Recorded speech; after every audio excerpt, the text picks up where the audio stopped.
Hello दोस्तों, welcome back to our channel. तो जैसा कि हमने पिछले एपिसोड में देखा था, ज़ेवियन को बचाने के लिए जुन्नर भी अपने दो एल्डर्स के साथ वहां पे पहुंच जाती है। जैसे देखकर पहले तो आइस ग्लेशियर वैली के मास्टर बिंग ही को वो बस एक नॉर्मल लड़की दिखाई देती है, लेकिन जुन्नर के साथ टकराते ही वो वहां पे समझ गया था कि उसके सामने खड़ी हुई लड़की कोई आम लड़की नहीं है। इसलिए मास्टर बिंग ही जुन्नर से माफी मांगते हुए जल्दी से अपने लोगों को लेकर वहाँ से निकल गया था। हालांकि सोलहाल पैलेस का किंग आई उन्हें वहाँ पे रोकने की भी कोशिश करता है, लेकिन मास्टर बिंग ही को भी अपनी जान प्यारी थी, इसलिए वो सोलहाल पैलेस को पूरी तरह से इग्नोर करते हुए चुपचाप वहाँ से निकल जाते हैं। लेकिन किंग आई की अकड़ अभी तक भी वहाँ पे नहीं टूटी थी, जो देखकर जुन्नर ने वहाँ पे अपनी गोल्डन हेमनी फ्लेम का इस्तेमाल करते हुए उसकी सोल को रिफाइन करते हुए वहाँ पे ज़ेवियन के हवाले कर दिया था। और एपिसोड के एंड में हमने देखा था कि जुन्नर लिटिल फनी डॉक्टर के साथ हाथ भी मिलाती है और यहीं से नेक्स्ट एपिसोड की शुरुआत होती है। तो इस एपिसोड की शुरुआत में हमें ये फैमिली के मेंशन का ही सीन दिखाया जाता है, जहाँ पे ये जोंग ज़ेवियन और उसके बाकी साथियों से कहते हैं आप क्योंकि ये जंग खत्म हो चुकी है तो मुझे काफी सारे मैटर्स को यहाँ पे सुलझाना होगा, लेकिन तब तक आप मेरी ये फैमिली के अंदर ही रुककर आराम कर सकते हैं। जिसपे ज़ेवियन भी खड़ा होकर वहाँ पे उनका शुक्रिया अदा करते हुए कहता है कि आपको हमारे बारे में चिंता करने की कोई भी जरूरत नहीं है, आप अपना पूरा फोकस अपने कामों पे लगाइए। जिसपे ये जोंग भी स्माइल करते हुए जिंदान के साथ वहाँ से निकल जाते हैं। दिन के जाते ही जुन्नर वहाँ पे ज़ेवियन से सवाल करते हुए पूछती है अब आगे आपका क्या प्लान है। जुन्नर की ये बात सुनकर ज़ेवियन वहाँ पे काफी ज्यादा सीरियस हो जाता है और वो उसे वहाँ पे जवाब देते हुए बताता है मेरा अगला टारगेट है सोलहाल पैलेस से अपने टीचर को आजाद करवाना। ज़ेवियन की ये बात सुनकर जुन्नर वहाँ पे ज़ेवियन से कहती है कि अगर आप अपने टीचर याओ को बचाना चाहते हैं तो मैं उसमें आपकी मदद कर सकती हूँ। जुन्नर की ये बात सुनकर ज़ेवियन भी वहाँ पे कुछ सोचते हुए अपने मन में कहता है जुन्नर का बैकग्राउंड वाकई बहुत ज्यादा स्ट्रॉन्ग है। जबकि वहीं दूसरी तरफ हम देखते हैं कि टीचर याओ का नाम सुनकर फर्स्ट एल्डर के साथ साथ सेकंड एल्डर को भी एक बहुत बड़ा झटका लगता है और वो दोनों ही वहाँ पे चौंकते हुए जुन्नर से पूछते हैं क्या आप अल्केमी मास्टर याओ की बात कर रही हैं। तो इसका मतलब है कि ज़ेवियन मास्टर याओ का डिसेबल है। उन दोनों एल्डर्स के इन शॉकिंग एक्सप्रेशंस को देखकर ही पता चल रहा था उन दोनों के दिल में मास्टर याओ के लिए कितनी ज्यादा इज्जत थी। इवन फर्स्ट एल्डर तो वहाँ पे सीरियस होते हुए कहते हैं पूरे डोकू कॉन्टिनेंट के अंदर से कुछ ही ऐसे लोग मौजूद हैं जो कि अल्केमी स्किल्स के मामले में मास्टर याओ का मुकाबला कर सकते हैं। इवन हमारी भी एक बार मास्टर याओ के साथ मुलाकात हो चुकी है और आज इतने सालों के बाद उनके बारे में ये जानने को मिल रहा है कि उन्हें सोलहाल पैलेस ने ट्रैप कर रखा है। ये वाकई बहुत ही अफसोस की बात है। जबकि जुन्नर वहाँ पे ज़ेवियन से कहती है भले अब आप पहले से बहुत ज्यादा स्ट्रॉन्ग हो चुके हो, लेकिन सोलहाल पैलेस भी कम ताकतवर नहीं है और अगर आप अभी अपने इन दोनों साथियों के साथ सोलहाल पैलेस के अंदर अपने मास्टर को बचाने के लिए जाते हैं तो मुझे लगता है आप लोगों की अपनी जान भी खतरे में पड़ सकती है। इसलिए आपको जज्बात में आकर नहीं बल्कि सोच समझ कर ही फैसला लेना होगा। जुन्नर की ये बात सुनकर ज़ेवियन भी वहाँ पे कुछ सोचकर उसे जवाब देते हुए कहता है तुम फिक्र मत करो, मैं ऐसे ही कोई कदम नहीं उठाने वाला, बल्कि पहले मैं कोई प्रॉपर प्लान बनाऊंगा, उसके बाद ही टीचर को बचाने के लिए सोलहाल पैलेस के अंदर जाऊंगा। ज़ेवियन की ये बात सुनकर जुन्नर के फेस के ऊपर भी स्माइल आ जाती है और वो वहाँ पे ज़ेवियन से अगला सवाल करते हुए पूछती है क्या आपको अंकल ज़ियाओ के ठिकाने के बारे में कुछ पता चला। जुन्नर की ये बात सुनते ही ज़ेवियन अचानक वहाँ पे काफी ज्यादा इमोशनल हो जाता है और वो वहाँ पे अपने पिता को याद करते हुए कहता है जब से मैंने अपने फादर को खोया है मुझे हमेशा ऐसा महसूस होता है कि मैं पूरी तरह से भटक चुका हूँ। ज़ेवियन की ये बात सुनकर जुन्नर को वहाँ पे एहसास हो जाता है कि ज़ेवियन को अभी भी अपने पिता के बारे में कुछ भी पता नहीं चल पाया, लेकिन वो वहाँ पे इस तरह से ज़ेवियन को परेशान भी नहीं देख सकती थी। इसलिए वो वहाँ पे ज़ेवियन को तसल्ली देते हुए कहती है आप फिक्र मत कीजिए, जब मैं यहाँ से वापस जाऊंगी तो मैं अंकल ज़ियाओ को ढूंढने के लिए अपना पूरा दम लगा दूंगी और उन्हें ढूंढ कर ही जान लूंगी और जब भी मुझे उनके बारे में पता चलेगा मैं उसी समय आपको भी उस बारे में बता दूंगी। लेकिन जुन्नर की सारी बातें सुनकर भी ज़ेवियन उसे वहाँ पे कोई भी जवाब नहीं देता। वो तो उल्टा वहाँ पे गुस्से से अपने मन में कहता है कि अपने पिता को ढूंढने के लिए और अपने टीचर को बचाने के लिए मुझे सिर्फ एक ही चीज की जरूरत है और वो है ताकत। मुझे जल्द से जल्द खुद को और भी ज्यादा ताकतवर बनाना होगा। उसके बाद सीन चेंज होते हुए एंशिएंट गू क्लैन का सीन दिखाया जाता है, जहाँ पे एक सैनिक आकर कमांडर लिन कुआन को बताता है ग्रेट एल्डर ने अब तक अपना यह आदेश पहुंचाया है कि आपको जल्द से जल्द हमारी यंग लेडी को लेकर वापस एंशिएंट वर्ल्ड में आना होगा। तो सैनिक की ये बात सुनकर लिन कुआन भी वहाँ पे चौंकते हुए कहता है क्या यंग लेडी फिर से वहाँ पे चली गई है और ना वो उसी घटिया ज़ियाओ फैमिली के पास ही गई होगी। जिसपे वो सैनिक भी हमें अपना साल हिलाते हुए कहता है कि आपने बिल्कुल ठीक कहा। अब उस सैनिक की ये बात सुनकर लिन कुआन को वहाँ पे बहुत ही ज्यादा गुस्सा आने लगा था। वो गुस्से से अपने हाथों को कसते हुए कहता है मैंने ज़ियाओ फैमिली को पहले ही वार्निंग देते हुए बोला था कि हमारी यंग लेडी से दूर रहें, पर मुझे लगता है वो ज़ेवियन ऐसे नहीं मानने वाला। आपकी बात मुझे खुद जाकर उसे सबक सिखाना होगा। और ये कहकर लिन कुआन वहाँ पे ज़ेवियन को याद करते हुए कहता है मुझे लगता है तुम अपनी आखिरी बार की बेइज्जती भूल चुके हो, तुम्हें एक बार फिर से वो सब कुछ याद करवाना होगा। और ये कहकर कमांडर लिन कुआन वहाँ पे अपनी सेना के साथ अपनी यंग लेडी को लेने के लिए रवाना हो जाता है। जबकि वहीं दूसरी तरफ हम ज़ेवियन को देखते हैं जो कि अभी तक भी ये फैमिली के अंदर ही मौजूद था और अपने रूम में बैठा हुआ कल्टीवेट कर रहा था। लेकिन तभी अचानक उसे वहाँ पे जुन्नर कोहरा महसूस होता है, जिसे महसूस करके वो अपनी कल्टीवेशन से उठते हुए कहता है अब जब तुम यहाँ पे आ ही गई हो तो खुद को इस तरह से छुपा क्यों रही हो। ज़ेवियन की ये बात सुनकर जुन्नर भी वहाँ पे स्माइल करते हुए एक पोर्टल के जरिए वहाँ पे पहुंच जाती है और स्माइल करते हुए ज़ेवियन से कहती है मुझे लगता है कि आप अपनी प्रैक्टिस में इतना ज्यादा खो चुके होगे, आप रेस्ट करना भी भूल चुके हो। और ये कहकर जुन्नर वहाँ पे अपने पास एक सील को बाहर निकाल कर उसे वहाँ पे ज़ेवियन को देते हुए कहती है कि ये एम्पर जो की छोड़ी हुई तीनों सील्स है और आपकी अभी की प्रैक्टिस के मुताबिक आप थर्ड सील को प्रैक्टिस कर सकते हैं। लेकिन जुन्नर की ये बात सुनकर हम देखते हैं कि ज़ेवियन वहाँ पे उससे वो सील लेने से थोड़ा झिझक रहा था, जो देखकर जुन्नर वहाँ पे उदास होते हुए ज़ेवियन से कहती है प्लीज मना मत करना, आगे चलकर आपका सामना बहुत ही खतरनाक लोगों के साथ होने वाला है, इसलिए मैं चाहती हूँ कि आप अपनी रक्षा के लिए भी इस सील को प्रैक्टिस करें। जुन्नर की ये बात सुनकर ज़ेवियन की फेस के ऊपर स्माइल आ जाती है और उसी के साथ उसने वहाँ पे जुन्नर का शुक्रिया अदा करते हुए उसे वहाँ पे सील को ले लिया था। जिसके बाद जुन्नर अचानक वहाँ पे अपनी हेमली स्पिरिचुअल पावर का इस्तेमाल करते हुए वहाँ पे रूम के चारों तरफ एक प्रोटेक्टिव बैरियर बना देती है ताकि वहाँ पे हुई उनकी बातों को कोई भी ना सुन सके। जिसके बाद जुन्नर अचानक वहाँ पे सीरियस होकर ज़ेवियन से सवाल करते हुए पूछती है वो एंशिएंट टाओशी एम्परर जेड की का क्या हुआ, वो आपके पास महफूज तो है ना और कहीं किसी को उसके बारे में कुछ पता तो नहीं चला। जिसमें ज़ेवियन नाम में अपना सर हिलाता है और उल्टा वो वहाँ पे जुन्नर से सवाल करते हुए पूछता है क्या तुम्हारी एंशिएंट ट्राइब को भी उसी एंशिएंट टाओशी एम्परर जेड की जरूरत है। जिसमें जुन्नर नाम में अपना सर हिलाते हुए वहाँ पे ज़ेवियन को बताती है कि एंशिएंट टाइम्स में सिर्फ कुछ ही ऐसे स्ट्रॉन्ग पर्सन थे जिन्होंने डाओ डी में ब्रेक थ्रू किया था और एंशिएंट टाओशी एम्परर की डोकू कॉन्टिनेंट के अंदर मौजूद डाओ डाउडी के उस मेंशन तक पहुंचने का रास्ता है। डोकू कॉन्टिनेंट के अंदर वो आखिरी डाउडी का कल्टीवेटर बचा हुआ था, पर वो भी अपने मेंशन को छोड़ के चला गया, जिस तक पहुंचने की बहुत से लोगों ने कोशिश की, पर कोई भी उस तक नहीं पहुंच पाया। एंशिएंट टाओशी एम्परर जेड की उस तक पहुंचने का रास्ता है, इसलिए सभी लोग उसकी के पीछे हैं। जुनर की ये बात सुनकर ज़ेवियन को अब वहाँ पे सारा मजा समझ आ जाता है और वो वहाँ पे सीरियस होते हुए कहता है, तो इसका मतलब है कि अब सोल पैलेस के साथ साथ एंशिएंट ट्राइब भी उस मेंशन के अंदर एंटर करना चाहता है, और सोल पैलेस में सिर्फ इसलिए मेरे फादर को पकड़ा था ताकि वो उनसे एंशिएंट टाओशी एम्परर जेड की को छीन सके। ज़ेवियन की ये बात सुनकर जुनर हमें अपना सर हिलाती है और उसे वहाँ पे उसकी ज़ेव फैमिली के बारे में बताते हुए कहती है, एंशिएंट टाइम्स में ज़ेव फैमिली डोकू कॉन्टिनेंट की नंबर 1 फैमिली हुआ करती थी, और ये भी कहा जाता है कि ज़ेव फैमिली के एंसेस्टर डोकू कॉन्टिनेंट के सबसे जीनियस पर्सन थे। इवन ये भी कहा जाता है कि उन्होंने सिर्फ कुछ 100 सालों के अंदर ही अपनी ज़ेव फैमिली को मेनलैंड के अंदर भी टॉप पे पहुंचा दिया था, और इसी बीच तो ज़ेव फैमिली के हमारे एंशिएंट ट्राइब के साथ रिलेशन बने थे। लेकिन जब ज़ेव फैमिली की उससे सिस्टर की मौत हो गई तो उन्होंने आखिरी समय में हमारे एंशिएंट ट्राइब से रिक्वेस्ट करते हुए बोला था कि वो हमारी ज़ेव फैमिली की रक्षा करे, क्योंकि उस समय ज़ेव फैमिली के ऊपर खतरा चारों तरफ से मंडरा रहा था। इवन उस समय ज़ेव फैमिली की ब्लड लाइन का भी खत्म होने का खतरा था, पर इस सब के बावजूद भी कोई भी मेनलैंड के अंदर ज़ेव फैमिली को नहीं बचा पाया। और यहाँ पे ज़ोंगज़ो के अंदर ही ज़ेव फैमिली की बस एक छोटी सी बराज बची, जो कि बाद में जियामा एम्पायर में सेटल्ड हो गई। हालांकि इस बीच ज़ेव फैमिली को काफी सारी मुसीबतों का सामना करना पड़ा, लेकिन उन्होंने हार ना मानते हुए एक बार फिर से अपनी ज़ेव फैमिली को दोबारा अपने कदमों पे खड़ा कर दिया था। और जब मैं छोटी बच्ची थी तो उस समय मेरे फादर मुझे ज़ेव फैमिली में छोड़ के गए थे, और हाँ, उस एंशिएंट टाओशी एम्परर जेड की को भी एंशिएंट ट्राइब के सिर्फ कुछ लोग ही हासिल करना चाहते हैं, और ज़ेव फैमिली की बर्बादी के पीछे उनमें से काफी सारे लोगों का हाथ है। ये सारी बातें सुनकर हम देखते हैं कि ज़ेवियन को वहाँ पे अपने मन ही मन में काफी ज्यादा गुस्सा आ रहा था, लेकिन वो खुद को किसी तरह से संभाल कर जुनर से सवाल करते हुए पूछता है कि तुम हमारी ज़ेव फैमिली की जिस एंसेस्टर की बात कर रही थी उनका नाम क्या था। ज़ेवियन की ये बात सुनकर जुनर उसे वहाँ पे जवाब देते हुए बताती है कि उनका नाम ज़ियाओ ज़ुआन था। अपने एंसेस्टर का नाम सुनकर ही हम देखते हैं कि ज़ेवियन की आंखों में उनके लिए काफी ज्यादा इज्जत दिखाई दे रही थी, और वो वहाँ पे खुश होते हुए कहता है कितना कमाल का और ताकतवर नाम है, जैसा कि वाकई ज़ेव फैमिली के एंसेस्टर का होना चाहिए था। अब ये कहना भी गलत नहीं होगा कि ज़ेवियन अपने एंसेस्टर ज़ियाओ ज़ुआन को अपना हीरो मान चुका था। लेकिन इसी बीच उन दोनों को वहाँ पे रूम के बाहर कुछ आवाज सुनाई देती है, जिसे सुनते ही वो दोनों भी वहाँ पे सतर्क हो जाते हैं, और ये आवाज किसी और ने नहीं बल्कि फर्स्ट एल्डर और सेकंड एल्डर ने की थी, जो कि वहाँ पे छुपते हुए ज़ेवियन और जुनर की बातों को सुनना चाहते थे। लेकिन काफी ज्यादा कोशिश के बावजूद भी उन लोगों को वहाँ पे कुछ भी जाने को नहीं मिलता। लेकिन इसी बीच हम देखते हैं कि जुनर वहाँ पे उल्टा उन दोनों के पीछे टेलीपोर्ट होकर उनसे सवाल करते हुए पूछती है, आखिर आप दोनों यहाँ पे ये सब क्या करने की कोशिश कर रहे हैं। अब अपने सामने अपनी यंग लेडी को देखकर बेचारे वो दोनों ही एल्डर्स वहाँ पे हड़बड़ा जाते हैं और आपस में वहाँ पे नाटक करते हुए कहते हैं, ये तो हमारी यंग लेडी है, हम खामखा ही डर रहे थे। आपने उन दोनों एल्डर्स की ये बात सुनकर जुनर वहाँ पे उन दोनों से एक बार फिर से सवाल करते हुए पूछती है, आपने मुझे बताया नहीं कि आखिर आप दोनों यहाँ पे क्या करने की कोशिश कर रहे थे। जिसपे वो दोनों ही बात को टालते हुए कहते हैं कि हम तो बस यहाँ से गुजर रहे थे। ओके यंग लेडी, बहुत ज्यादा रात हो चुकी है, अब मेरे ख्याल से आपको जाकर रेस्ट करना चाहिए। और ये कहकर वो दोनों ही वहाँ पे जुनर को कोई जवाब दिए बगैर ही रफू चक्कर हो जाते हैं। जबकि वहीं दूसरी तरफ हम ज़ेवियन को देखते हैं, जो कि अभी तक भी वहाँ पे अपने रूम में ही खड़ा हुआ था और वहाँ पे खुद से ही कह रहा था, अब मुझे आगे बढ़ने के लिए सिर्फ और सिर्फ ताकत की जरूरत है। अब मेरे सारे रास्ते ताकत पे ही खत्म होते हैं। मुझे अपनी फैमिली और अपने प्यारों को बचाने के लिए जल्द से जल्द खुद को पावरफुल बनाना होगा। और ये कहते कहते ज़ेवियन को वहाँ पे अपने माता याओ की कही हुई बातें याद आती हैं, जहाँ एक बार उन्होंने ज़ेवियन से बोला था कि अगर तुम्हें इस क्रूअल वर्ल्ड के अंदर अपने प्यारों की रक्षा करनी है तो उसके लिए तुम्हें खुद को बहुत ज्यादा ताकतवर बनाना होगा, ताकि कोई भी तुम्हारी फैमिली से पंगा लेने से पहले 100 बार सोचे। और अपने मास्टर की कही उस बात को याद करके ज़ेवियन वहाँ पे स्माइल करते हुए कहता है, मास्टर आपने बिल्कुल ठीक कहा था। और ये कहकर ज़ेवियन दोबारा वहाँ पे अपनी जगह पे बैठकर अपनी कल्टीवेशन को स्टार्ट करते हुए कहता है, अब सबसे पहले तो मुझे अपनी बॉडी के अंदर मौजूद उस डेवल मैजिक पॉइजन को रिफाइन करना होगा। और हाल में हुई फाइट्स को देखते हुए तो मुझे ऐसा लगता है कि आपकी बार उस डेवल मैजिक पॉइजन को रिफाइन करना मेरे लिए इतना ज्यादा मुश्किल काम भी नहीं होगा। और ये कहकर ज़ेवियन वहाँ पे उसी डेवल मैजिक पॉइजन को रिफाइन करना शुरू कर देता है। जबकि वहीं दूसरी तरफ हम जुनर और लिटिल फायरी डॉक्टर को देखते हैं, जो कि वहाँ पे दूर से ही बैठी हुई ज़ेवियन की रूम को ही देख रही थी। और जैसे ज़ेवियन वहाँ पे अपनी कल्टीवेशन को स्टार्ट कर देता है तो जुनर अपनी नजरें हटाकर लिटिल फायरी डॉक्टर को देखते हुए कहती है कि जब ज़ेवियन इनर कोर्टयार्ड में था उस समय ज़ेवियन ने मुझे एक बार तुम्हारे बारे में बताया था, वो तुम्हें अपने दिल से अपना दोस्त मानता है, और जहाँ तक मेरा अंदाजा है तुम भी उसे अपना बेस्ट फ्रेंड ही मानती होगी। जुनर की ये बात सुनकर लिटिल फायरी डॉक्टर अपने सामने पड़ी हुई बोर्ड गेम में से अपनी चल चलते हुए जुनर से कहती है, तुमने बिल्कुल ठीक कहा, वो वाकई मेरा बेस्ट फ्रेंड है। लिटिल फायरी डॉक्टर की ये बात सुनकर जुनर अचानक वहाँ पे सीरियस होते हुए उससे कहती है कि हो सकता है मुझे बहुत जल्द यहाँ से जाना पड़े, पर मेरे जाने के बाद अब तुम्हें ज़ेवियन का ख्याल रखना होगा, क्योंकि फ्यूचर में उसका सामना जिन लोगों के साथ होने वाला है उसकी जान के ऊपर हमेशा खतरा बना रहेगा। जुनर की ये बात सुनकर लिटिल फायरी डॉक्टर वहाँ पे बहुत ही शांति के साथ जुनर को जवाब देते हुए कहती है कि जब तक मैं जिंदा हूँ मैं वादा करती हूँ कि मैं ज़ेवियन को कुछ भी नहीं होने दूंगी। लिटिल फायरी डॉक्टर की ये बात सुनकर जुनर को भी वहाँ पे थोड़ी शांति मिलती है, और वहाँ पे उन दोनों के दरमियान कुछ और भी बातें होती हैं जिनके बारे में हमें आगे जानने को मिलेगा। लेकिन अभी वो दोनों वहाँ पे इसी तरह से आपस में बातें कर ही रहे थे कि तभी अचानक लिटिल फायरी डॉक्टर को वहाँ पे एहसास होता है कि कुछ बहुत ही खतरनाक लोग उन्हीं की तरफ बढ़ रहे हैं। पर लिटिल फायरी डॉक्टर को वहाँ पे समझ नहीं आ रहा था कि आखिर ये काम किसका है, सोलाल पैलेस का या फिर आइस ग्लेशियर वैली का। लेकिन जुनर को वहाँ पे पता चल चुका था कि ये किसका काम है, इसलिए वो वहाँ पे गुस्से से लिटिल फायरी डॉक्टर को जवाब देते हुए बताती है कि ये एंशिएंट ट्राइब का काम है। और जुनर की ये बात बिल्कुल सच भी थी, क्योंकि कमांडर लिनकॉन अपनी सेना को लेकर वहाँ पे पहुंच चुका था, जहाँ वो दोनों ही एल्डर्स उसका स्वागत करते हुए कहते हैं कि तुम लोग यहाँ पे क्या कर रहे हो। उन दोनों एल्डर्स को वहाँ पे अपने रास्ते में आते हुए देखकर कमांडर लिनकॉन भी जल्दी से वहाँ पे उन्हें ग्रीट करते हुए कहता है कि ग्रेट एल्डर को यंग लेडी की बहुत ज्यादा चिंता हो रही थी, इसलिए उन्होंने पर्सनली मुझे यहाँ पे यंग लेडी को वापस लाने के लिए भेजा है। लिनकॉन की ये बात सुनकर सेकंड एल्डर वहाँ पे कोल्ड रूम में उससे कहते हैं कि हमारे यहाँ पे होते हुए यंग लेडी का कोई कुछ भी नहीं बिगाड़ सकता, इसलिए तुम अपनी सेना को लेकर यहाँ से जा सकते हो, या फिर अब तुम्हारी जैसी डाउजोंग 5 स्टार वाले कल्टीवेटर को ऐसा लगने लगा है कि वो हम दोनों से बेहतर यंग लेडी की रक्षा कर सकता है। सेकंड एल्डर की ये बात सुनकर कमांडर लिनकॉन जल्दी से वहाँ पे उनसे माफी मांगते हुए कहता है कि एल्डर मेरा ये मतलब नहीं था, मैं तो बस ग्रेट एल्डर के आदेश का पालन कर रहा था। अब लिनकॉन की इस बात का तो उन दोनों एल्डर्स के पास भी कोई जवाब नहीं था, इसलिए वो दोनों भी वहाँ पे खामोश हो जाते हैं। पर तभी अचानक जुनर वहाँ पे आते हुए लिनकॉन से कहती है कि मुझे भी यहाँ पे कुछ और भी जरूरी काम है, तो मैं 2 दिनों तक वापस लौट आऊंगी, तो अब तुम अपनी सेना को लेकर यहाँ से जा सकते हो। वह जुनर को अचानक इस तरह से अपने सामने आते हुए देखकर सबसे पहले तो लिनकॉन के साथ साथ उसकी पूरी सेना वहाँ पे जुनर को ग्रीट करती है। और उसके बाद लिनकॉन वहाँ पे मैं जुनर से माफी मांगते हुए कहता है, यंग लेडी प्लीज मुझे माफ कीजिएगा, लेकिन मैं ग्रेट एल्डर के आदेश के खिलाफ नहीं जा सकता। उन्होंने मुझसे कहा कि मैं जितना जल्दी हो सके आपको लेकर एंशिएंट रियलम में वापस लौटूं। इवन उन्होंने ज़ेवियन से भी कुछ कहने के लिए बोला है, तो क्या आप उसे थोड़ी देर के लिए यहाँ पे बुला सकती हैं? मैं उससे कुछ बात करना चाहता था। अब लिनकॉन की ये बात सुनकर तो जुनर भी वहाँ पे काफी ज्यादा सीरियस हो जाती है और वो कॉल टून में वहाँ पे लिनकॉन से कहती है, लिनकॉन सच सच बताओ आखिर बात क्या है? जिसपे लिनकॉन वहाँ पे जुनर को एक बार फिर से ग्रीट करते हुए बताता है कि असल में ग्रेट एल्डर यानी आपके पिता अकेले में ज़ेवियन से कुछ बात करना चाहते हैं, इसलिए मैं उन्हें भी अपने साथ ले जाना चाहता हूँ। लेकिन लिनकॉन की ये बात सुनकर जुनर को वहाँ पे समझ आ जाती है कि ये सब लिनकॉन अपने पास से बोल रहा है, इसलिए मिस जुनर अपने हाथों को कसते हुए गुस्से से कहती है, लिनकॉन अब तुम अपनी हद पार कर रहे हो, तुम जानते हो ना कि इसका क्या अंजाम हो सकता है। इवन ये कहकर तुम्हें जुनर ने वहाँ पे फर्स्ट एल्डर को उसे वहाँ पे भेजने के लिए भी बोल दिया था, लेकिन जैसे फर्स्ट एल्डर वहाँ पे लिनकॉन को पकड़ने के लिए आगे बढ़ते हैं तो लिनकॉन जल्दी से अपने पास एक जेट टोकन को बाहर निकालकर उन्हें वहाँ पे दिखाता है। असल में एक एंशिएंट यूलिंग टोकन था और अगर ये लिनकॉन के पास था तो इसलिए अब यहाँ पे लिनकॉन के खिलाफ कोई भी नहीं जा सकता था। जो देखा तो वहाँ पे दोनों एल्डर्स के साथ साथ जुनर को भी एक बहुत बड़ा झटका लगता है। वहीं लिनकॉन अपनी बात आगे बढ़ाते हुए कहता है कि इस टोकन को देखकर अब आपको यकीन हो क्या होगा कि मुझे ग्रेट एल्डर ने यहाँ पे भेजा है। आप प्लीज मेरी बात मानते हुए मेरे साथ वापस चलिए। और अब क्योंकि जुनर भी वहाँ पे उस टोकन के खिलाफ नहीं जा सकती थी, इसलिए वो भी वहाँ पे उसके साथ जाने के लिए तैयार हो जाती है। लेकिन साथ ही साथ वो उसे वहाँ पे धमकी देते हुए कहती है कि ये बात मैं हमेशा याद रखूंगी। पर वो लोग वहाँ से जा पाते उससे पहले अचानक वहाँ पे ज़ेवियन की आवाज गूंजती है, जो कि लिनकॉन का मजाक उड़ाते हुए कहता है, मैं सोच ही रहा था कि यहाँ पे इतनी बड़ी आवाज में शोर कौन मचा रहा है, तो अब तुम्हें देखते हुए ये पता भी चल गया कि ये घटिया काम भी किसी और का नहीं बल्कि लॉर्ड लिनकॉन का है। और ये कहकर ज़ेवियन वहाँ पे एक ही झटके के साथ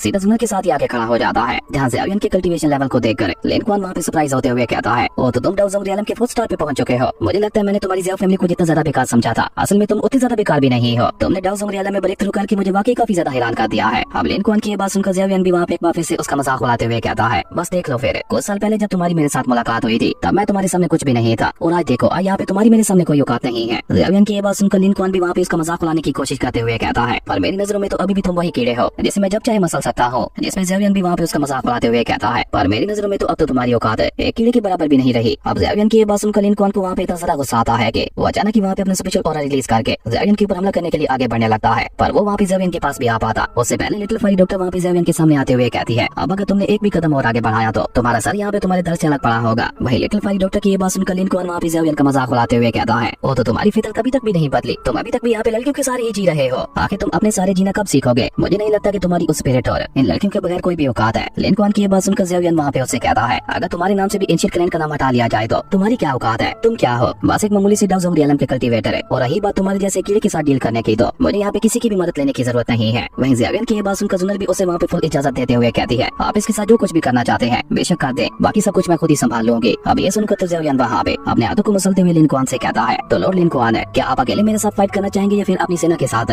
ज़ेवियन की ये बात सुनकर हम देखते हैं कि लिनकॉन वहाँ पे गुस्से से अपने वेपन को समन करते हुए ज़ेवियन से कहता है कि आज अगर मैंने तुम्हारे इस सारे कमांड को तोड़ नहीं दिया तो मेरा नाम भी कमांडर लिनकॉन नहीं। और ये कहकर लिनकॉन वहाँ पे बहुत ही तेजी के साथ अपना स्पीयर लेकर ज़ेवियन के ऊपर हमला करने के लिए आगे बढ़ता है। पर वो वहाँ पे ज़ेवियन के पास भी आ पाता उससे पहले हम देखते हैं कि ज़ेवियन उल्टा वहाँ पे उसके ऊपर अटैक करने के लिए आगे बढ़ चुका था, जो देखकर तो बेचारे लिनकॉन को वहाँ पे बहुत बड़ा झटका लगता है क्योंकि ज़ेवियन की स्पीड वहाँ पे उससे भी ज्यादा फास्ट दिखाई दे रही थी। और इस बीच ज़ेवियन उसे वहाँ पे एक पंच मारते हुए वहाँ से उठाकर काफी पीछे फेंक देता है, जो देखकर लिनकॉन वहाँ पे एक बार फिर से आगे बढ़कर ज़ेवियन के ऊपर हमला करते हुए कहता है, मानना पड़ेगा पिछली बार से तुम काफी ज्यादा ताकतवर हो चुके हो। और ये कहते हुए लिनकॉन वहाँ पे लगातार अपने स्पीयर का इस्तेमाल करते हुए ज़ेवियन के ऊपर अटैक करने की कोशिश करने लगा था। पर हम देखते हैं कि उसका कोई भी अटैक वहाँ पे ज़ेवियन को छू भी नहीं पा रहा था क्योंकि ज़ेवियन की स्पीड वहाँ पे इतनी ज्यादा बढ़ चुकी थी कि बेचारा लिनकॉन वहाँ पे उसके क्लोज भी नहीं जा पा रहा था। और ऊपर से लिनकॉन बस एक योद्धा था जिसकी बहुत ही कम फाइट्स हुई थी, जबकि ज़ेवियन तो अपनी लाइफ में अब तक लड़ते हुए आ रहा था, इसलिए उसकी कॉम्बैट स्किल्स भी वहाँ पे लिनकॉन से तो काफी ज्यादा अच्छी दिखाई दे रही थी, जिसके चलते ज़ेवियन वहाँ पे लिनकॉन को बहुत ही बुरी तरह से पीट रहा था। हालांकि वो अपनी स्पीयर की एक बहुत ही ज्यादा खतरनाक टेक्निक है मल्टीपल थंडर स्लैशेस का इस्तेमाल करते हुए ज़ेवियन के ऊपर अटैक करने की भी कोशिश करता है। पर ज़ेवियन भी वहाँ पे अपनी 3000 थंडर बोल्ट टेक्निक का इस्तेमाल करते हुए लिनकॉन के उस अटैक से भी बच गया था। पर इस मौके का फायदा उठाकर लिनकॉन वहाँ पे पीछे से दोबारा ज़ेवियन के ऊपर अटैक करने की कोशिश करता है। हालांकि उसका ये अटैक इतना ज्यादा पावरफुल था कि उसके इम्पैक्ट की वजह से हम देखते हैं कि वहाँ पे स्पेस में क्रैक भी आ चुका था। लेकिन ज़ेवियन तो वहाँ पे इसके स्पीयर को